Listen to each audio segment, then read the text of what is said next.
Hello ਦੋਸਤੋ, ਅੱਜ ਦੀ ਇਸ ਵੀਡੀਓ ਦੇ ਵਿੱਚ ਆਪਾਂ ਪੰਜਾਬ ਜੀਕੇ ਦਾ ਇੱਕ ਮੋਸਟ ਇੰਪੋਰਟੈਂਟ ਟੌਪਿਕ ਡਿਸਕਸ ਕਰਨ ਜਾ ਰਹੇ ਹਾਂ। ਦ ਟੌਪਿਕ ਇਜ਼ ਰਾਜੀਵ ਲੋਂਗੋਵਾਲ ਅਕੋਰਡ। ਠੀਕ ਹੈ, ਰਾਜੀਵ ਲੋਂਗੋਵਾਲ ਸਮਝੌਤਾ ਜਾਂ ਜਿਹਨੂੰ ਆਪਾਂ ਪੰਜਾਬ ਅਕੋਰਡ ਦੇ ਨਾਮ ਤੋਂ ਵੀ ਜਾਣਦੇ ਹਾਂ, ਪੰਜਾਬ ਸਮਝੌਤਾ। ਤਾਂ ਚਲੋ ਇਸ ਟੌਪਿਕ ਨੂੰ ਆਪਾਂ ਡਿਟੇਲ ਵਿੱਚ ਪੜ੍ਹਦੇ ਹਾਂ ਕਿ ਕੀ ਸੀਗਾ Rajiv Longowal accord. So let's start a topic. ਹੁਣ ਆਪਾਂ ਪੜ੍ਹਨ ਜਾ ਰਹੇ ਹਾਂ ਕਿ ਪੰਜਾਬ ਵਿੱਚ ਇੰਡੀਪੈਂਡੈਂਸ ਤੋਂ ਬਾਅਦ ਕੀ ਚੇਂਜਸ ਦੇਖਣ ਨੂੰ ਮਿਲੇ। ਠੀਕ ਹੈ, the decade of 1980s also witnessed major developments in the state of Punjab. 1980 ਦੇ ਜਿਹੜੇ ਦਸ਼ਕ ਦੇ ਵਿੱਚ ਪੰਜਾਬ ਵਿੱਚ ਬਹੁਤ ਸਾਰੇ ਡਿਵੈਲਪਮੈਂਟਸ ਦੇਖਣ ਨੂੰ ਮਿਲ ਰਹੇ ਸੀ। ਠੀਕ ਹੈ, ਮਤਲਬ ਲਾਰਜ ਸਕੇਲ 'ਤੇ ਵਿਕਾਸ ਦੇਖਣ ਨੂੰ ਮਿਲ ਰਿਹਾ ਸੀ ਪੰਜਾਬ ਪ੍ਰਦੇਸ਼ ਦੇ ਵਿੱਚ। The social composition of the state first changed with partition. 1947 ਦੇ ਵਿੱਚ ਜਿਹੜੀ ਪੰਜਾਬ ਦੀ ਪਾਰਟੀਸ਼ਨ ਹੋਈ ਸੀ, ਪਹਿਲਾਂ ਤਾਂ ਉਦੋਂ ਹੀ ਪੰਜਾਬ ਨੂੰ ਬਹੁਤ ਵੱਡਾ ਝਟਕਾ ਲੱਗਿਆ ਕਿ ਜਦੋਂ ਇਸ ਦੇ ਬਹੁਤ ਸਾਰੇ ਬੰਦੇ ਪਾਕਿਸਤਾਨ ਵਿੱਚ ਚਲੇ ਗਏ ਸਨ। ਠੀਕ ਹੈ, and the later on after the carving out of Haryana and Himachal Pradesh. ਅਤੇ ਉਸ ਤੋਂ ਬਾਅਦ 1966 ਦੇ ਵਿੱਚ, ਠੀਕ ਹੈ, 1966 ਦੇ ਵਿੱਚ ਜਦੋਂ ਹਿਮਾਚਲ ਪ੍ਰਦੇਸ਼ ਅਤੇ ਹਰਿਆਣਾ ਵੀ ਪੰਜਾਬ ਤੋਂ ਅਲੱਗ ਹੋ ਗਏ, ਜਦੋਂ ਭਾਸ਼ਾ ਦੇ ਆਧਾਰ 'ਤੇ ਵੰਡ ਹੋਈ ਪੰਜਾਬ ਦੀ 1966 ਦੇ ਵਿੱਚ, ਤਾਂ ਉਦੋਂ ਵੀ ਕੁਝ ਪੰਜਾਬ ਦੇ ਲੋਕ, ਠੀਕ ਹੈ, ਜਿਹੜੇ ਪੰਜਾਬੀ ਬੋਲਦੇ ਸੀ ਉਹ ਵੀ ਹਰਿਆਣਾ ਅਤੇ ਹਿਮਾਚਲ ਪ੍ਰਦੇਸ਼ ਦੇ ਇਲਾਕੇ ਦੇ ਵਿੱਚ ਚਲੇ ਗਏ ਸਨ ਜਦੋਂ ਵੰਡ ਹੋਈ ਸੀ ਪੰਜਾਬ ਦੀ 1966 ਦੇ ਵਿੱਚ ਵੀ ਲਿੰਗੁਇਸਟਿਕ ਬੇਸਿਸ 'ਤੇ। While the rest of the country was reorganised on linguistic lines in 1950s। ਠੀਕ ਹੈ, 1950 ਤੋਂ ਹੀ ਸ਼ੁਰੂਆਤ ਹੋ ਗਈ ਸੀ ਇੰਡੀਆ ਦੇ ਜਿਹੜੇ ਅਲੱਗ-ਅਲੱਗ ਸਟੇਟਸ ਸੀ ਉਹ ਭਾਸ਼ਾ ਦੇ ਆਧਾਰ 'ਤੇ ਬਣਨ ਲੱਗ ਗਏ ਸੀ। ਠੀਕ ਹੈ, ਜਿਵੇਂ ਆਪਾਂ ਨੂੰ ਪਤਾ ਕਿ 1953 ਦੇ ਵਿੱਚ Andhra Pradesh was the first state to be made on the basis of language. ਠੀਕ ਹੈ, ਆਂਧਰਾ ਪ੍ਰਦੇਸ਼ ਉਹ ਪਹਿਲਾ ਰਾਜ ਸੀ ਜਿਹੜਾ ਭਾਸ਼ਾ ਦੇ ਆਧਾਰ 'ਤੇ ਬਣਿਆ ਸੀ। ਤਾਂ 1950 ਦੇ ਦਸ਼ਕ ਦੇ ਵਿੱਚ ਹੀ ਇੰਡੀਆ ਕੰਟਰੀ ਜਿਹੜੀ ਹੈ ਉਹਦੇ ਵਿੱਚ ਕਾਫੀ ਸਟੇਟਸ ਜਿਹੜੇ ਨੇ ਉਹ ਲਿੰਗੁਇਸਟਿਕ ਬੇਸਿਸ 'ਤੇ ਉਹਨਾਂ ਦੀ ਫੋਰਮੇਸ਼ਨ ਹੋਣ ਲੱਗ ਪਈ ਸੀ। But Punjab had to wait till 1966 for the creation of a Punjabi speaking state. ਪਰ ਪੰਜਾਬ ਨੂੰ 1966 ਤੱਕ ਵੇਟ ਕਰਨਾ ਪਿਆ ਕਿ ਪੰਜਾਬੀ ਸਪੀਕਿੰਗ ਸਟੇਟ ਦੇ ਤੌਰ 'ਤੇ ਇਹਨੂੰ ਕਦੋਂ ਬਣਾਇਆ ਜਾਵੇ। ਮੀਨਸ ਲਿੰਗੁਇਸਟਿਕ ਬੇਸਿਸ 'ਤੇ ਪੰਜਾਬ ਦੀ ਫੋਰਮੇਸ਼ਨ ਹੋਣ ਲਈ ਪੰਜਾਬ ਨੂੰ 1966 ਤੱਕ ਵੇਟ ਕਰਨਾ ਪਿਆ। ਦ ਅਕਾਲੀ ਦਲ ਵਿਚ ਵਾਜ਼ ਫੋਰਮਡ ਇਨ 1920। ਆਪਾਂ ਨੂੰ ਪਤਾ ਹੈ ਅਕਾਲੀ ਦਲ ਦਾ ਗਠਨ ਕਦੋਂ ਹੋਇਆ ਸੀ, 1920 ਵਿੱਚ, as the political wing of Sikhs. ਠੀਕ ਹੈ, ਉਸ ਟਾਈਮ ਇਹ ਕੀ ਸੀ, ਸਿੱਖ ਕਮਿਊਨਿਟੀ ਦੀ ਇੱਕ ਪੋਲੀਟੀਕਲ ਪਾਰਟੀ ਸੀ। Had led the movement for the formation of Punjabi Suba. ਠੀਕ ਹੈ, ਉਹਨਾਂ ਨੇ ਪੰਜਾਬੀ ਸੂਬਾ ਮਤਲਬ ਪੰਜਾਬ ਨੂੰ ਇੱਕ ਲੈਂਗੁਏਜ ਦੇ ਬੇਸ 'ਤੇ ਇੱਕ ਡਿਫਰੈਂਟ ਸਟੇਟ ਬਣਾਉਣ ਦੀ ਮੰਗ ਕੀਤੀ, ਜਿਹਦੇ ਵਿੱਚ ਸਿਰਫ ਸਿੱਖਸ ਹੋਣਗੇ ਜਾਂ ਉਹ ਹੋਣਗੇ ਪੰਜਾਬੀ, ਉਹ ਲੋਕ ਹੋਣਗੇ ਜਿਹੜੇ ਪੰਜਾਬੀ ਬੋਲਦੇ ਨੇ। The Sikhs were now a majority in the truncated state of Punjab. ਅਤੇ ਪੰਜਾਬ ਵਿੱਚ ਜਿੰਨੇ ਵੀ ਲੋਕ ਸੀ ਉਹਨਾਂ 'ਚ ਮੈਜੋਰਿਟੀ ਕਿਹੜੇ ਰਿਲੀਜਨ ਦੀ ਸੀ, ਸਿੱਖ ਰਿਲੀਜਨ ਦੀ। ਠੀਕ ਹੈ, ਤਾਂ ਹੁਣ ਦੇਖਦੇ ਹਾਂ ਕਿ ਇਹਦਾ ਪੋਲੀਟੀਕਲ ਕੰਟੈਕਸਟ ਕੀ ਸੀ। After the reorganisation the Akalis came to power in 1967। ਠੀਕ ਹੈ, ਪੰਜਾਬ ਦੀ ਜਦੋਂ ਰੀਆਰਗਨਾਈਜੇਸ਼ਨ ਹੋਈ 1966 ਵਿੱਚ, ਜਦੋਂ ਇਹ ਭਾਸ਼ਾ ਦੇ ਆਧਾਰ 'ਤੇ ਇੱਕ ਡਿਫਰੈਂਟ ਸਟੇਟ ਬਣ ਗਿਆ, the Akalis came to power in 1967 and then in 1977। ਤਾਂ 1967 ਵਾਲੇ ਟਾਈਮ ਪੀਰੀਅਡ ਦੇ ਵਿੱਚ ਅਤੇ 1977 ਵਾਲੇ ਟਾਈਮ ਪੀਰੀਅਡ ਦੇ ਵਿੱਚ ਅਕਾਲੀਆਂ ਦੀ ਗਵਰਨਮੈਂਟ ਬਣੀ ਸੀ, ਅਕਾਲੀ ਸਰਕਾਰ ਬਣੀ ਸੀ। ਠੀਕ ਹੈ, ਅਕਾਲੀ ਦਲ ਦੀ। On both the occasions it was a coalition government. ਠੀਕ ਹੈ, ਕੋਲੀਸ਼ਨ ਗਵਰਨਮੈਂਟ। ਅਤੇ ਦੋਨੋਂ ਵਾਰ ਜਦੋਂ ਵੀ ਇਹ ਸਰਕਾਰ ਬਣੀ ਸੀ ਉਹ ਇੱਕ ਇੰਡੀਵਿਜੂਅਲ ਤੌਰ 'ਤੇ ਸਰਕਾਰ ਨਹੀਂ ਬਣੀ, ਇਹ ਇੱਕ ਕੋਲੀਸ਼ਨ ਗਵਰਨਮੈਂਟ ਬਣੀ ਸੀ। ਠੀਕ ਹੈ, ਮਤਲਬ ਗਠਬੰਧਨ ਸਰਕਾਰ ਬਣੀ ਸੀ ਇਹ। The Akalis discovered that despite the redrawing of the boundaries their political position remained precarious. ਠੀਕ ਹੈ, ਤਾਂ ਅਕਾਲੀਆਂ ਨੂੰ ਕੀ ਲੱਗਿਆ ਕਿ ਭਾਸ਼ਾ ਦੇ ਆਧਾਰ 'ਤੇ ਪੰਜਾਬ ਨੂੰ ਇੱਕ ਡਿਫਰੈਂਟ ਸਟੇਟ ਬਣਾਉਣ ਦੇ ਬਾਵਜੂਦ ਵੀ ਉਹਨਾਂ ਦੀ ਪਾਵਰ ਇੰਨੀ ਜ਼ਿਆਦਾ ਮਜ਼ਬੂਤ ਨਹੀਂ ਹੈ ਕਿ ਉਹਨਾਂ ਨੂੰ ਗਠਬੰਧਨ ਦੀ ਸਰਕਾਰ ਬਣਾਉਣੀ ਪੈ ਰਹੀ ਹੈ ਫਿਰ ਵੀ। ਠੀਕ ਹੈ, ਤਾਂ ਉਹਨਾਂ ਨੂੰ ਲੱਗਿਆ ਕਿ ਸਾਡੀ ਪਾਵਰ ਜਿਹੜੀ ਹੈ, ਸਾਡੀ ਜਿਹੜੀ ਪੋਲੀਟੀਕਲ ਪੋਜੀਸ਼ਨ ਹੈ ਉਹ ਇੰਨੀ ਸਟਰੋਂਗ ਨਹੀਂ ਹੈ। Firstly their government was dismissed by the centre midway through its term. ਠੀਕ ਹੈ, ਸਭ ਤੋਂ ਪਹਿਲਾਂ ਤਾਂ ਉਹਨਾਂ ਨਾਲ ਕੀ ਹੋਇਆ ਕਿ ਉਹਨਾਂ ਦੀ ਗਵਰਨਮੈਂਟ ਜਿਹੜੀ ਆ ਉਹ ਸੈਂਟਰਲ ਗਵਰਨਮੈਂਟ ਦੁਆਰਾ ਉਹਨਾਂ ਦੀ ਗਵਰਨਮੈਂਟ ਦਾ ਟੈਨਿਓਰ ਪੂਰਾ ਹੋਣ ਦੇ ਵਿੱਚ ਹੀ ਉਹਨੂੰ ਡਿਸਮਿਸ ਕਰ ਦਿੱਤਾ ਗਿਆ, ਅਕਾਲੀ ਦਲ ਦੀ ਗਵਰਨਮੈਂਟ ਨੂੰ। ਸੈਕੰਡਲੀ ਦੇ did not enjoy strong support from Hindus, ਤੇ ਦੂਜੀ ਗੱਲ ਇਹ ਹੈ ਕਿ ਉਹਨੂੰ ਹਿੰਦੂ ਲੋਕਾਂ ਤੋਂ ਵੀ ਜ਼ਿਆਦਾ ਸਪੋਰਟ ਨਹੀਂ ਸੀ ਮਿਲ ਰਿਹਾ ਅਕਾਲੀ ਦਲ ਦੀ ਗਵਰਨਮੈਂਟ ਨੂੰ। Thirdly, the Sikh community, like other religious communities, was internally differentiated on caste and class lines। ਤੇ ਤੀਜੀ ਗੱਲ ਇਹ ਸੀ, ਜੇ ਆਪਾਂ ਕਹੀਏ ਕਿ ਸਿੱਖ ਕਮਿਊਨਿਟੀ ਸਾਰੀ ਅਕਾਲੀ ਦਲ ਦੇ ਫੇਵਰ 'ਚ ਸੀ ਤਾਂ ਉਹ ਵੀ ਨਹੀਂ ਸੀ। ਕਿਉਂ? ਕਿਉਂਕਿ ਸਿੱਖ ਕਮਿਊਨਿਟੀ ਦੇ ਵਿੱਚ ਵੀ ਅੰਦਰ ਕਈ ਸਾਰੀ ਕਮਿਊਨਿਟੀਜ਼ ਡਿਵੈਲਪ ਹੋ ਗਈਆਂ ਸੀ on the basis of caste, on the basis of class. The Congress got more support, ਤੇ ਦੂਜੇ ਪਾਸੇ ਕਾਂਗਰਸ ਨੂੰ ਜ਼ਿਆਦਾ ਸਪੋਰਟ ਮਿਲਦਾ ਸੀ ਦਲਿਤ ਵੱਲੋਂ ਵੀ। ਠੀਕ ਹੈ, ਉਹ ਦਲਿਤ ਭਾਵੇਂ ਜਿਹੜੇ ਉਹ ਹਿੰਦੂ ਸਨ ਭਾਵੇਂ ਉਹ ਸਿੱਖ ਸਨ, ਅਕਾਲੀਆਂ ਨਾਲੋਂ ਜ਼ਿਆਦਾ ਸਪੋਰਟ ਮਿਲਦਾ ਸੀ ਕਾਂਗਰਸ ਨੂੰ। ਤਾਂ ਦੋਸਤੋ ਇੱਥੇ ਤੱਕ ਆਪਾਂ ਕੀ ਪੜ੍ਹਿਆ? ਆਪਾਂ ਪੜ੍ਹਿਆ ਕਿ ਭਾਸ਼ਾ ਦੇ ਆਧਾਰ 'ਤੇ ਪੰਜਾਬ ਨੂੰ 1966 ਵਿੱਚ ਬਣਾਇਆ ਗਿਆ। ਠੀਕ ਹੈ, ਇਹਦੀ ਮੰਗ ਵੀ ਅਕਾਲੀਆਂ ਨੇ ਹੀ ਕੀਤੀ ਸੀ, ਕਿਉਂਕਿ ਉਹਨਾਂ ਨੂੰ ਲੱਗਦਾ ਸੀ ਕਿ ਜੇ ਪੰਜਾਬੀ ਸੂਬਾ ਭਾਸ਼ਾ ਦੇ ਆਧਾਰ 'ਤੇ ਮਤਲਬ ਪੰਜਾਬ ਨੂੰ ਇੱਕ ਡਿਫਰੈਂਟ ਸਟੇਟ ਬਣਾ ਦਿੱਤਾ ਜਾਊਗਾ ਤਾਂ ਉਹਦੇ ਵਿੱਚ ਮੈਜੋਰਿਟੀ ਜਿਹੜੀ ਹੈ ਲੋਕਾਂ ਦੀ ਉਹ ਸਿੱਖ ਲੋਕ ਹੋਣਗੇ, ਜਿਹੜੇ ਕਿ ਅਕਾਲੀ ਦਲ ਨੂੰ ਸਪੋਰਟ ਕਰੂਗੇ ਅਤੇ ਉਹਨਾਂ ਦੀ ਪੋਲੀਟੀਕਲ ਪਾਵਰ ਸਟਰੋਂਗ ਹੋਊਗੀ। ਠੀਕ ਹੈ, ਬਟ ਹੋਇਆ ਕਿ 1980s ਦੇ ਵਿੱਚ ਉਹਨਾਂ ਦੀ ਸਰਕਾਰ ਨੂੰ ਆਪਣੇ ਟੈਨਿਓਰ ਪੂਰਾ ਹੋਣ ਤੋਂ ਪਹਿਲਾਂ ਹੀ ਡਿਸਮਿਸ ਹੋਣਾ ਪਿਆ। ਦੂਜੀ ਗੱਲ ਇਹ ਸੀ ਕਿ ਉਹਨਾਂ ਦੀ ਸਰਕਾਰ 1966 ਅਤੇ 1977 ਦੇ ਵਿੱਚ ਜਦੋਂ ਬਣੀ ਉਦੋਂ ਵੀ ਗਠਬੰਧਨ ਸਰਕਾਰ ਬਣੀ। ਠੀਕ ਹੈ, ਇੰਡੀਵਿਜੂਅਲ ਲੈਵਲ 'ਤੇ ਉਹਨਾਂ ਨੂੰ ਇੰਨੀਆਂ ਵੋਟਸ ਨਹੀਂ ਪਈਆਂ। ਅਤੇ ਤੀਜੀ ਗੱਲ ਇਹ ਸੀ ਕਿ ਜੇ ਉਹਨਾਂ ਨੂੰ ਸਿੱਖ ਕਮਿਊਨਿਟੀ ਤੋਂ ਵੀ ਪ੍ਰੋਪਰ ਸਪੋਰਟ ਨਹੀਂ ਮਿਲ ਰਿਹਾ ਸੀ, ਕਿਉਂਕਿ ਸਿੱਖ ਕਮਿਊਨਿਟੀ ਵਿੱਚ ਵੀ ਜਿਹੜੇ ਦਲਿਤ ਸੀਗੇ ਉਹ ਕਾਂਗਰਸ ਨੂੰ ਜ਼ਿਆਦਾ ਸਪੋਰਟ ਕਰ ਰਹੇ ਸੀ ਅਕਾਲੀਆਂ ਨਾਲੋਂ। ਠੀਕ ਹੈ, ਅੱਗੇ ਦੇਖਦੇ ਹਾਂ। It was in this context that during the 1970s, a section of Akalis began to demand political autonomy for the region। ਠੀਕ ਹੈ, ਤਾਂ ਕੀ ਹੋਇਆ 1970 ਦੇ ਦੌਰਾਨ ਅਕਾਲੀਆਂ ਨੇ ਕੀ ਮੰਗ ਕੀਤੀ ਕਿ ਸਾਨੂੰ ਇਸ ਰੀਜਨ ਦੇ ਵਿੱਚ, ਪੰਜਾਬ ਰੀਜਨ ਦੇ ਵਿੱਚ ਸਾਡੀ ਪੋਲੀਟੀਕਲ ਆਟੋਨੋਮੀ ਚਾਹੀਦੀ ਹੈ। ਠੀਕ ਹੈ, ਮੀਨਸ ਸਾਡੀ ਹੀ ਸਰਕਾਰ ਬਣੂਗੀ, ਕਿਉਂਕਿ ਅਸੀਂ ਸਿੱਖਸ ਨੂੰ ਜ਼ਿਆਦਾ ਰੀਪ੍ਰੈਜ਼ੈਂਟ ਕਰ ਰਹੇ ਹਾਂ ਅਤੇ ਪੰਜਾਬ ਦੇ ਵਿੱਚ ਵੀ ਜ਼ਿਆਦਾ ਸਿੱਖ ਕਮਿਊਨਿਟੀ ਦੇ ਹੀ ਲੋਕ ਰਹਿੰਦੇ ਨੇ, ਤਾਂ ਸਾਨੂੰ ਆਪਣੀ ਪੋਲੀਟੀਕਲ ਆਟੋਨੋਮੀ ਚਾਹੀਦੀ ਹੈ ਇਸ ਰੀਜਨ ਦੇ ਵਿੱਚ। This was reflected in the resolution passed at their conference at Anandpur Sahib in 1973। Anandpur Sahib ਵਿਖੇ ਜਿਹੜੀ ਕਾਨਫਰੰਸ ਹੋਈ ਸੀ, ਠੀਕ ਹੈ, ਮੀਟਿੰਗ ਹੋਈ ਸੀ, ਉਹਦੇ ਵਿੱਚ ਵੀ ਇੱਕ ਰੈਜ਼ੋਲੂਸ਼ਨ ਪਾਸ ਕੀਤਾ ਗਿਆ ਸੀ। ਉਹਦੇ ਵਿੱਚ ਉਹਨਾਂ ਨੇ ਇਸ ਗੱਲ ਦੀ ਮੰਗ ਰੱਖੀ ਸੀ ਕਿ ਸਾਨੂੰ ਪੋਲੀਟੀਕਲ ਆਟੋਨੋਮੀ ਚਾਹੀਦੀ ਹੈ ਪੰਜਾਬ ਵਿੱਚ। The Anandpur Sahib resolution asserted regional autonomy and wanted to redefine center-state relationship in the country। ਠੀਕ ਹੈ, ਤਾਂ ਜਿਹੜਾ ਅਨੰਦਪੁਰ ਸਾਹਿਬ ਦਾ ਮਤਾ ਸੀ, ਮਤਲਬ ਅਨੰਦਪੁਰ ਸਾਹਿਬ ਦੀ ਮੀਟਿੰਗ ਦੇ ਦੌਰਾਨ ਜਿਹੜਾ ਰੈਜ਼ੋਲੂਸ਼ਨ ਪਾਸ ਹੋਇਆ, ਉਹਦੇ ਵਿੱਚ ਕੀ ਦੋ ਮੰਗਾਂ ਕੀਤੀਆਂ ਗਈਆਂ ਸੀ? ਪਹਿਲਾਂ ਤਾਂ ਇਹ ਸੀ ਕਿ ਰੀਜਨਲ ਆਟੋਨੋਮੀ ਚਾਹੀਦੀ ਹੈ ਸਾਨੂੰ। ਠੀਕ ਹੈ, ਮਤਲਬ ਅਕਾਲੀਆਂ ਨੂੰ ਰੀਜਨਲ ਆਟੋਨੋਮੀ ਚਾਹੀਦੀ ਹੈ। And the second thing is, ਉਹ ਚਾਹੁੰਦੇ ਸੀ ਕਿ ਸਟੇਟ ਔਰ ਸੈਂਟਰ ਦੀ ਰਿਲੇਸ਼ਨਸ਼ਿਪ ਨੂੰ ਇੱਕ ਵਾਰ ਫੇਰ ਰੀਡਿਫਾਈਨ ਕੀਤਾ ਜਾਵੇ। The resolution also spoke of the aspirations of the Sikh ਕੌਮ and declared its goal as attaining the ਬੋਲਬਾਲਾ of Sikhs।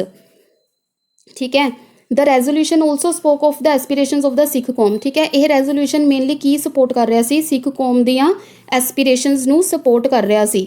ਠੀਕ ਹੈ, ਅਤੇ ਇਹ ਵੀ ਸਪੋਰਟ ਕਰ ਰਿਹਾ ਸੀ ਕਿ ਉਹਨਾਂ ਦਾ ਕੀ ਗੋਲ ਸੀ, ਅਲਟੀਮੇਟ ਉਹਨਾਂ ਦਾ ਗੋਲ ਕੀ ਸੀ ਕਿ ਪੰਜਾਬ ਵਿੱਚ ਸਿੱਖ ਕੌਮ ਦਾ ਹੀ ਬੋਲਬਾਲਾ ਹੋਵੇ, ਮਤਲਬ ਡੋਮੀਨੈਂਸ ਜਿਹੜੀ ਹੈ ਉਹ ਸਿੱਖ ਕਮਿਊਨਿਟੀ ਦੀ ਹੋਵੇ। ਦ ਰੈਜ਼ੋਲੂਸ਼ਨ ਵਾਜ਼ ਅ ਪਲੀ ਫॉर ਸਟਰੈਂਥਨਿੰਗ ਫੈਡਰਲਿਜ਼ਮ। ਭਾਵੇਂ ਰੈਜ਼ੋਲੂਸ਼ਨ ਦੇ ਵਿੱਚ ਉਹਨਾਂ ਨੇ ਫੈਡਰਲਿਜ਼ਮ ਨੂੰ ਸਟਰੋਂਗ ਕਰਨ ਦੀ ਗੱਲ ਕੀਤੀ, but it could also be interpreted as the plea for separate Sikh nation. ਠੀਕ ਹੈ, ਪਰ ਵਿੱਚੋਂ ਹੀ ਲੋਕਾਂ ਨੇ ਇਸ ਦਾ ਇਹ ਵੀ ਮਤਲਬ ਕੱਢਿਆ ਕਿ ਉਹ ਸੈਪਰੇਟ ਸਿੱਖ ਨੇਸ਼ਨ ਦੀ ਡਿਮਾਂਡ ਕਰ ਰਹੇ ਨੇ। The resolution had limited appeal among the Sikh masses, but ਇਹ ਜਿਹੜਾ ਰੈਜ਼ੋਲੂਸ਼ਨ ਸੀ ਇਹ ਲਿਮਿਟਿਡ ਸੀਗਾ ਕੁਛ ਕੁ ਸਿੱਖ ਲੋਕਾਂ ਤੱਕ ਹੀ। ਅ ਫਿਊ ਈਅਰਸ ਲੇਟਰ ਆਫਟਰ ਦਾ ਅਕਾਲੀ ਗਵਰਨਮੈਂਟ ਹੈਡ ਬਿਨ ਡਿਸਮਿਸਡ ਇਨ 1980। ਇਹ ਆਪਾਂ ਹੁਣੇ ਤੱਕ 1970 ਵਾਲੇ ਦਸ਼ਕ ਦੀ ਗੱਲ ਕਰ ਰਹੇ ਸੀ, ਪਰ ਕੁਛ ਟਾਈਮ ਬਾਅਦ ਜਦੋਂ 1980 ਦੇ ਵਿੱਚ ਅਕਾਲੀ ਗਵਰਨਮੈਂਟ ਨੂੰ ਡਿਸਮਿਸ ਕਰ ਦਿੱਤਾ ਗਿਆ, ਉਹਦਾ ਟੈਨਿਓਰ ਪੂਰਾ ਹੋਣ ਤੋਂ ਪਹਿਲਾਂ ਹੀ, ਦਾ Akali Dal launched a movement on the question or the distribution of water between Punjab and its neighboring state। ਤਾਂ ਅਕਾਲੀ ਦਲ ਦੀ ਗਵਰਨਮੈਂਟ ਜਿਹੜੀ ਸੀ ਉਹਨਾਂ ਨੇ ਇੱਕ ਨਵਾਂ ਮੁੱਦਾ ਛੇੜ ਲਿਆ ਕਿ ਕਿਸ ਬੇਸਿਸ 'ਤੇ ਕਿ ਜਿਹੜੀ ਪੰਜਾਬ ਦੇ ਵਿੱਚ ਪਾਣੀ ਦੀ ਜਿਹੜੀ ਡਿਸਟਰੀਬਿਊਸ਼ਨ ਹੁੰਦੀ ਹੈ ਅਤੇ ਉਹਦੇ ਨੇਬਰਿੰਗ ਸਟੇਟਸ ਦੇ ਵਿੱਚ ਜਿਹੜੀ ਪਾਣੀ ਦੀ ਡਿਸਟਰੀਬਿਊਸ਼ਨ ਹੁੰਦੀ ਹੈ ਉਹਨੂੰ ਲੈ ਕੇ। ਠੀਕ ਹੈ, ਕਿ ਸਤਲੁਜ ਦਾ ਪਾਣੀ ਕਿਹੜੇ ਸਟੇਟਸ ਦੇ ਵਿੱਚ ਜਾਂਦਾ ਹੈ, ਉਹਨੂੰ ਲੈ ਕੇ ਉਹਨਾਂ ਨੇ ਇੱਕ ਨਵਾਂ question ਛੇੜਿਆ। A section of the religious leaders raised the question of autonomous Sikh identity। ਤੇ ਜਿਹੜੇ religious leaders ਸੀ ਉਹਨਾਂ ਨੇ ਕਿਹੜੇ ਮੁੱਦੇ ਤੇ ਗੱਲ ਛੇੜੀ? autonomous Sikh identity ਤੇ। The more extreme elements started advocating secession from India। ਤੇ ਕੁਝ ਜਿਹੜੇ ਬਹੁਤ ਹੀ ਜ਼ਿਆਦਾ ਐਕਸਟ੍ਰੀਮ ਐਲੀਮੈਂਟਸ ਸੀ ਉਹ ਕੀ ਦਰਸਾ ਰਹੇ ਸੀ, ਕਿਸ ਚੀਜ਼ ਦੀ ਪੈਰਵੀ ਕਰ ਰਹੇ ਸੀ? ਇੰਡੀਆ ਤੋਂ ਇੱਕ ਤਰ੍ਹਾਂ ਆਪਣੀ ਅਲੱਗ ਕੌਮ ਬਣਾਉਣ ਦੀ ਹੀ, and the creation of Khalistan. ਠੀਕ ਹੈ ਫਰੈਂਡਸ, ਇਹ ਮੈਂ ਜਸਟ ਜੋ ਬੁੱਕ ਵਿੱਚ ਲਿਖਿਆ, ਠੀਕ ਹੈ, ਉਹਨੂੰ ਰਿਪੀਟ ਕਰ ਰਹੀ ਹਾਂ। ਇਹਦੇ ਵਿੱਚ ਮੇਰੇ ਪਰਸਨਲ ਕੋਈ ਵਿਊਜ਼ ਨਹੀਂ ਨੇ। ਤਾਂ ਚਲੋ ਨੈਕਸਟ ਦੇਖਦੇ ਹਾਂ ਸਾਈਕਲ ਆਫ ਵਾਇਲੈਂਸ। ਠੀਕ ਹੈ ਕਿ ਵਾਇਲੈਂਸ ਕਿਵੇਂ ਕ੍ਰੀਏਟ ਹੋਈ 1984 ਦੇ ਦੌਰਾਨ, ਆਪਰੇਸ਼ਨ ਬਲੂ ਸਟਾਰ ਦੇ ਦੌਰਾਨ ਵਾਇਲੈਂਸ ਕਿਵੇਂ ਕ੍ਰੀਏਟ ਹੋਈ। Soon the leadership of the movement passed from the moderate Akalis to the extremist elements. ਠੀਕ ਹੈ, ਜਿਹੜੇ ਮੋਡਰੇਟ ਅਕਾਲੀਜ਼ ਸੀ, ਜਿਹੜੇ ਸਿਰਫ ਲੈਂਗੁਏਜ ਦੇ ਬੇਸਿਸ 'ਤੇ ਪੰਜਾਬ ਨੂੰ ਅਲੱਗ ਕਰਨ ਦੀ ਗੱਲ ਕਰ ਰਹੇ ਸੀ, ਉੱਥੋਂ ਦੀ ਇਹ ਮੂਵਮੈਂਟ ਕੋਈ ਹੋਰ ਹੀ ਮੋੜ ਲੈ ਗਿਆ to the extremist elements and took the form of armed insurgency. ਠੀਕ ਹੈ, ਅਤੇ ਆਰਮਡ ਫੋਰਸਿਸ ਇੱਕ ਤਰ੍ਹਾਂ ਕ੍ਰੀਏਟ ਹੋਣ ਲੱਗ ਗਈਆਂ ਪੰਜਾਬ ਦੇ ਵਿੱਚ। These militants made their headquarters inside the Sikh holy shrine the Golden Temple in Amritsar. ਅਤੇ ਇਹਨਾਂ ਐਕਸਟ੍ਰੀਮ ਐਲੀਮੈਂਟਸ ਨੇ ਕੀ ਕੀਤਾ, ਆਪਣੀ ਮਿਲੀਟਰੀ ਦਾ ਇੱਕ ਅਲੱਗ ਹੀ ਹੈਡਕੁਆਟਰ ਬਣਾ ਲਿਆ ਸਿੱਖਾਂ ਦਾ ਜਿਹੜਾ ਹੋਲੀ ਸ਼ਰਾਈਨ ਹੈ ਗੋਲਡਨ ਟੈਂਪਲ ਅੰਮ੍ਰਿਤਸਰ ਦੇ ਵਿੱਚ, and turned it into an armed fortress. ਠੀਕ ਹੈ, ਅਤੇ ਉਹਨੂੰ ਇੱਕ ਤਰ੍ਹਾਂ ਆਪਣਾ ਇੱਕ ਆਰਮਡ ਫੋਰਟ ਬਣਾ ਲਿਆ। ਇਨ ਜੂਨ 1984 ਦ government of India carried out operation Blue star. ਉਸ ਟਾਈਮ 'ਤੇ ਆਪਾਂ ਨੂੰ ਪਤਾ ਕਾਂਗਰਸ ਦੀ ਸਰਕਾਰ ਸੀ ਇੰਡੀਆ ਦੇ ਵਿੱਚ, Indira Gandhi was the prime minister at that time. ਅਤੇ ਉਸ ਸਮੇਂ ਇੰਡੀਆ ਦੀ ਗਵਰਨਮੈਂਟ ਨੇ ਆਪਰੇਸ਼ਨ ਬਲੂ ਸਟਾਰ ਚਲਾਇਆ, code name for the army action in the Golden Temple, ਤਾਂ ਕਿ ਗੋਲਡਨ ਟੈਂਪਲ ਦੇ ਵਿੱਚ ਜਿਹੜੀ ਮਿਲੀਟਰੀ ਫੋਰਸ ਸੀ ਉਹਨੂੰ ਕੱਢਿਆ ਜਾ ਸਕੇ। In this operation the government could successfully flush out the militants. ਠੀਕ ਹੈ, ਇਹ ਆਪਰੇਸ਼ਨ ਕਾਹਦੇ ਲਈ ਸੀ? ਤਾਂ ਕਿ ਜਿਹੜੇ ਮਿਲੀਟੈਂਟਸ ਨੇ ਗੋਲਡਨ ਟੈਂਪਲ ਦੇ ਵਿੱਚ ਉਹਨਾਂ ਨੂੰ ਕੱਢਿਆ ਜਾ ਸਕੇ। But it also damage the historic temple. But ਇਹ ਜਿਹੜਾ ਅਟੈਕ ਕਰਾਇਆ ਗਿਆ ਗੋਲਡਨ ਟੈਂਪਲ 'ਤੇ, ਉਹਦੇ ਵਿੱਚ ਗੋਲਡਨ ਟੈਂਪਲ ਦੇ ਬਹੁਤ ਸਾਰੇ ਹਿਸਟੋਰਿਕ ਚੀਜ਼ਾਂ ਵੀ ਨਸ਼ਟ ਹੋ ਗਈਆਂ। ਠੀਕ ਹੈ, ਉਹਨੂੰ ਵੀ ਡੈਮੇਜ ਕਰ ਦਿੱਤਾ ਗਿਆ। ਇਹ ਡੈਲੀਬਰੇਟਲੀ ਨਹੀਂ ਸੀ ਹੋਇਆ, ਇਹ ਹੈ ਕਿ ਦੰਗੇ ਫਸਾਦ ਦੇ ਵਿੱਚ ਸਿੱਖਾਂ ਦੇ ਜਿਹੜੇ ਹਿਸਟੋਰਿਕ ਟੈਂਪਲਸ ਸੀ ਜਾਂ ਜਿਹੜੇ ਹਿਸਟੋਰਿਕ ਚੀਜ਼ਾਂ ਸੀ ਉਹ ਵੀ ਡੈਮੇਜ ਹੋ ਗਈਆਂ। And deeply hurt the sentiments of Sikhs. ਅਤੇ ਇਸ ਤਰ੍ਹਾਂ ਜਿਹੜੀ ਸਿੱਖ ਕੌਮ ਸੀ ਉਹਨਾਂ ਦੇ ਸੈਂਟੀਮੈਂਟਸ ਨੂੰ ਬਹੁਤ ਜ਼ਿਆਦਾ ਹਰਟ ਕੀਤਾ ਗਿਆ। A large proportion of Sikhs in India and abroad saw the military operation as an attack on their faith. ਜਿਹੜਾ ਆਪਰੇਸ਼ਨ ਬਲੂ ਸਟਾਰ ਸੀ ਉਹਨੂੰ ਸਿੱਖ ਕਮਿਊਨਿਟੀ ਨੇ ਕਿਸ ਤਰ੍ਹਾਂ ਲਿਆ ਕਿ ਸਾਡੇ ਫੇਥ 'ਤੇ, ਸਾਡੇ ਬਿਲੀਵ 'ਤੇ, ਸਾਡੇ ਰਿਲੀਜਨ 'ਤੇ ਇੱਕ ਅਟੈਕ ਕੀਤਾ ਗਿਆ ਗਵਰਨਮੈਂਟ ਦੁਆਰਾ। And this gave further impetus to the militant and extremist groups. ਅਤੇ ਇਸ ਤੋਂ ਬਾਅਦ ਹੋਰ ਜ਼ਿਆਦਾ ਦੰਗੇ ਫਸਾਦ ਵੱਧ ਗਏ।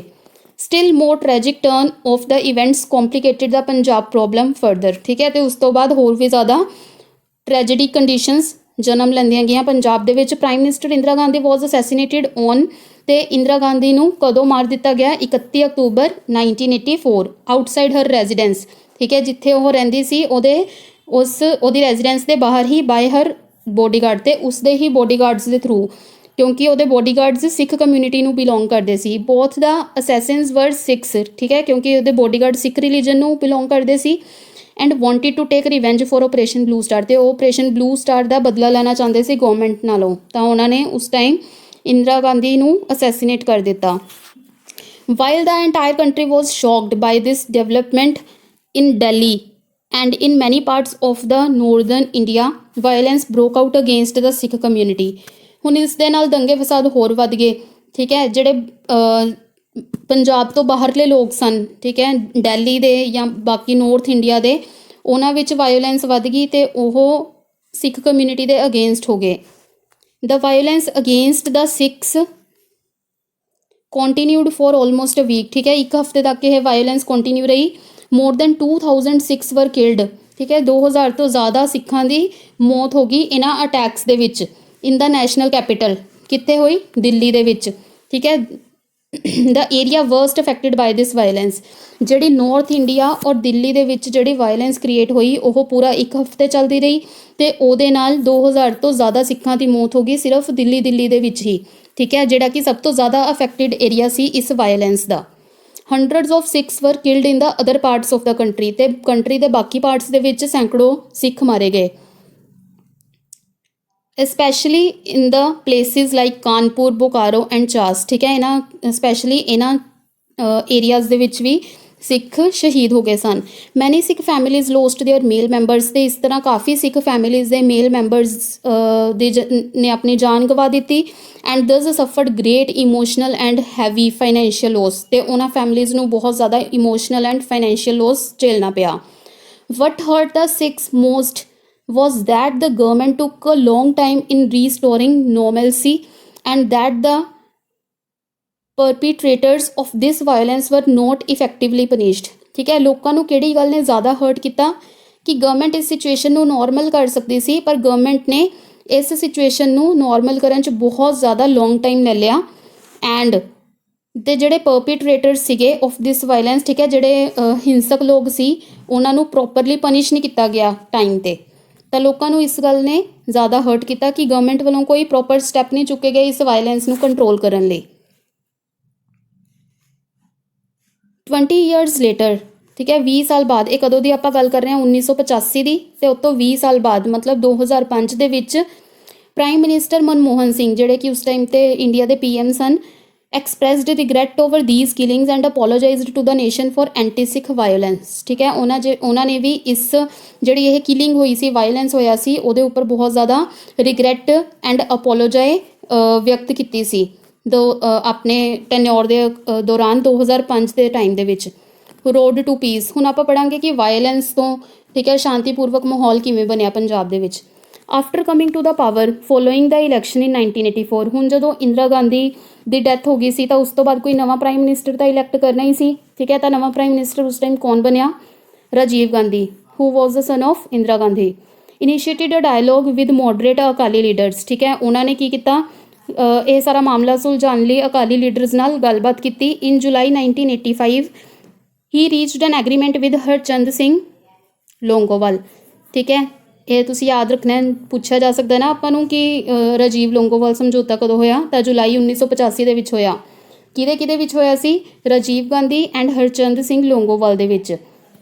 ਹਰਚੰਦ ਸਿੰਘ ਲੋਂਗੋਵਾਲ ਵਾਜ਼ ਦ ਪ੍ਰੈਜ਼ੀਡੈਂਟ ਆਫ ਅਕਾਲੀ ਦਲ, ਠੀਕ ਹੈ। ਹਰਚੰਦ ਸਿੰਘ ਲੋਂਗੋਵਾਲ ਕੀ ਸਨ? ਉਸ ਟਾਈਮ ਅਕਾਲੀ ਦਲ ਦੇ leader C.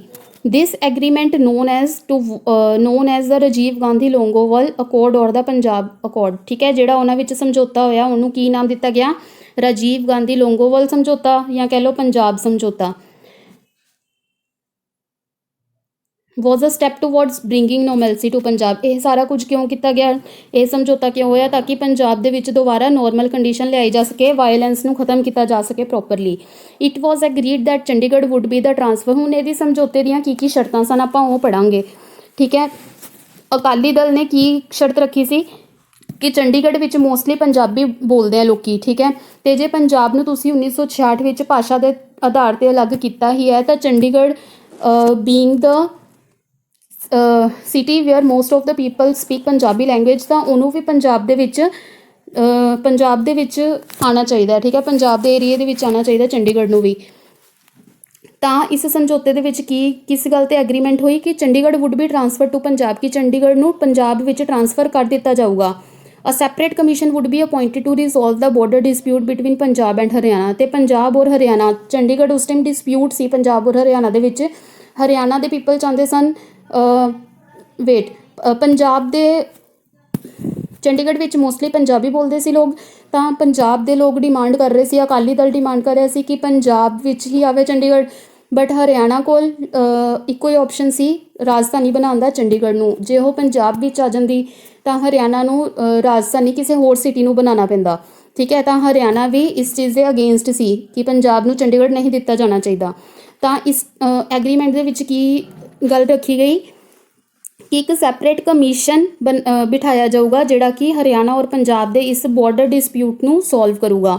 And a tribunal would be set up to decide the sharing of Ravi Beas river water among the Punjab, ਠੀਕ ਹੈ। ਤੇ ਪੰਜਾਬ ਦੇ ਜਿਹੜੇ ਪਾਣੀ ਦਾ ਜਿਹੜਾ ਰੌਲਾ ਪਿਆ ਸੀ ਕਿ ਪੰਜਾਬ ਜਿਹੜਾ ਪਾਣੀ ਹੈ, ਠੀਕ ਹੈ, ਵਾਟਰ ਦੀ ਡਿਸਟ੍ਰੀਬਿਊਸ਼ਨ ਹੈ ਉਹ ਪੰਜਾਬ ਦੇ ਵਿੱਚ ਰਹੇਗੀ ਜਾਂ ਪੰਜਾਬ ਦੇ ਨੇਬਰਿੰਗ ਸਟੇਟਸ ਵਿੱਚ ਵੀ ਰਹੇਗੀ, ਤਾਂ ਉਹਦੇ ਲਈ ਵੀ ਇੱਕ ਟ੍ਰਿਬਿਊਨਲ ਅਲੱਗ ਤੋਂ ਬਿਠਾਇਆ ਜਾਊਗਾ, ਠੀਕ ਹੈ। ਇੱਕ ਟ੍ਰਿਬਿਊਨਲ ਸੈੱਟ ਕੀਤਾ ਜਾਊਗਾ ਜਿਹੜਾ ਕਿ ਪੰਜਾਬ ਦੀ ਸ਼ੇਅਰਿੰਗ ਨੂੰ ਡਿਸਾਈਡ ਕਰੂਗਾ ਕਿ ਰਾਵੀ ਬਿਆਸ ਰਿਵਰ ਜਿਹੜੀ ਹੈ ਉਹਦਾ ਪਾਣੀ ਪੰਜਾਬ 'ਚ ਰਹੂਗਾ ਜਾਂ ਹਰਿਆਣਾ ਜਾਂ ਰਾਜਸਥਾਨ, ਵੀ ਕਿਸ ਅਕੋਰਡਿੰਗ ਉਹਦੀ ਵੰਡ ਕੀਤੀ ਜਾਊਗੀ, ਡਿਸਟ੍ਰੀਬਿਊਸ਼ਨ ਕਿਵੇਂ ਹੋਊਗੀ। The agreement also provided for the compensation to and better treatment of those affected by the militancy in Punjab and the withdrawal of the application of Armed Forces Special Powers Act in Punjab, ਠੀਕ ਹੈ। ਤੇ ਦੂਜੀ ਗੱਲ ਇਹ ਵੀ ਰੱਖੀ ਗਈ ਕਿ 1984 ਦੇ ਰਾਇਟਸ ਦੇ ਵਿੱਚ ਜਿਹੜੇ ਸਿੱਖ ਲੋਕਾਂ ਦੀ ਸ਼ਹੀਦੀ ਹੋਈ ਹੈ, ਮੌਤ ਹੋਈ ਹੈ, ਠੀਕ ਹੈ, ਉਹਨਾਂ ਦੀ ਫੈਮਿਲੀਜ਼ ਨੂੰ ਕੰਪਨਸੇਸ਼ਨ ਵੀ ਦਿੱਤੀ ਜਾਊਗੀ, ਉਹਨਾਂ ਨੂੰ ਜਿਹੜਾ ਵੀ ਲੋਸ ਚੱਲਣਾ ਪਿਆ ਉਹਦੇ ਲਈ। However peace did not come easily or immediately, ਕਹਿੰਦੇ ਤਾਂ ਵੀ ਜਿਹੜਾ ਸ਼ਾਂਤੀ ਭਰਿਆ ਮਾਹੌਲ ਉਸੇ ਟਾਈਮ, ਠੀਕ ਹੈ, ਇਮੀਡੀਏਟਲੀ ਕ੍ਰੀਏਟ ਨਹੀਂ ਹੋਇਆ। The cycle of violence continued nearly for a decade, ਠੀਕ ਹੈ, ਪੂਰੇ ਇੱਕ ਦਸ਼ਕ ਲਈ ਹੀ ਇਹ ਹਿੰਸਾ ਭਰਿਆ ਮਾਹੌਲ ਕੰਟੀਨਿਊ ਰਿਹਾ। Militancy and the counter insurgency violence lead to excesses by the police and violations of the human rights, ਤਾਂ ਇੱਕ ਡਿਕੇਡ ਤੱਕ ਪੂਰੇ ਇਹ ਹਿਊਮਨ ਰਾਈਟਸ ਦੀ ਵਾਇਓਲੇਸ਼ਨਸ ਹੋਈਆਂ ਹੀ ਗਈਆਂ ਪੰਜਾਬ ਦੇ ਵਿੱਚ, ਕੰਟੀਨਿਊ ਰਿਹਾ ਮਤਲਬ violence. Politically it led to fragmentation of Akali Dal, ਤੇ ਹੌਲੀ ਹੌਲੀ ਕੀ ਹੋ ਗਿਆ, ਅਕਾਲੀ ਦਲ ਦੇ ਵੀ ਹਿੱਸੇ ਹੋ ਗਏ, ਠੀਕ ਹੈ, ਅਕਾਲੀ ਦਲ ਵੀ ਫਰੈਗਮੈਂਟ ਹੋ ਗਿਆ। ਦੱਸੇ ਹੋਏ ਉਸ ਟਾਈਮ ਪੰਜਾਬ ਵਿੱਚ ਪ੍ਰੈਜ਼ੀਡੈਂਟ ਰੂਲ ਲਾਗੂ ਕਰ ਦਿੱਤਾ ਗਿਆ in the state and the normal electoral and political process was suspended, ਤੇ ਉਸ ਟਾਈਮ ਪੰਜਾਬ ਵਿੱਚ ਜਿਹੜਾ ਪੋਲੀਟੀਕਲ ਤੇ ਇਲੈਕਟੋਰਲ ਪ੍ਰੋਸੈਸ ਸੀ ਉਹਨੂੰ ਸਸਪੈਂਡ ਕਰ ਦਿੱਤਾ ਗਿਆ। It was not easy to restore the political process in the atmosphere of suspicion and violence, ਕਿਉਂਕਿ ਉਸ ਟਾਈਮ ਜਿਹੜਾ ਹਿੰਸਾ ਭਰਿਆ ਮਾਹੌਲ ਸੀ, ਠੀਕ ਹੈ, ਤੇ ਸ਼ੱਕ ਭਰਿਆ ਮਾਹੌਲ ਸੀ ਲੋਕਾਂ 'ਚ ਇੱਕ ਦੂਜੇ ਦੇ ਪ੍ਰਤੀ ਜਾਂ ਸਰਕਾਰ ਦੇ ਪ੍ਰਤੀ, ਤਾਂ ਉਸ ਟਾਈਮ ਪੋਲੀਟੀਕਲ ਪ੍ਰੋਸੈਸ ਕੰਟੀਨਿਊ ਹੋ ਹੀ ਨਹੀਂ ਸੀ ਸਕਦਾ, ਠੀਕ ਹੈ। ਪੋਲੀਟੀਕਲ ਪ੍ਰੋਸੈਸ ਦੇ ਹੱਥ ਵਿੱਚ ਹੀ ਨਹੀਂ ਸੀਗਾ ਕਿ ਇਹ ਸਭ ਚੀਜ਼ਾਂ ਨੂੰ ਸੁਲਝਾ ਸਕੇ, ਤਾਂ ਉਸ ਟਾਈਮ ਪ੍ਰੈਜ਼ੀਡੈਂਟ ਰੂਲ, ਠੀਕ ਹੈ, ਰਾਸ਼ਟਰਪਤੀ ਸ਼ਾਸਨ ਲਾਗੂ ਕਰ ਦਿੱਤਾ ਗਿਆ ਪੰਜਾਬ ਵਿੱਚ। When elections were held in Punjab in 1992, ਜਦੋਂ 1992 ਦੇ ਇਲੈਕਸ਼ਨਸ ਹੋਏ, only 24% of electors turned out to vote, ਠੀਕ ਹੈ, ਸਿਰਫ 24% ਲੋਕਾਂ ਨੇ ਵੋਟਿੰਗ ਕੀਤੀ। Militancy was eventually eradicated by the security forces,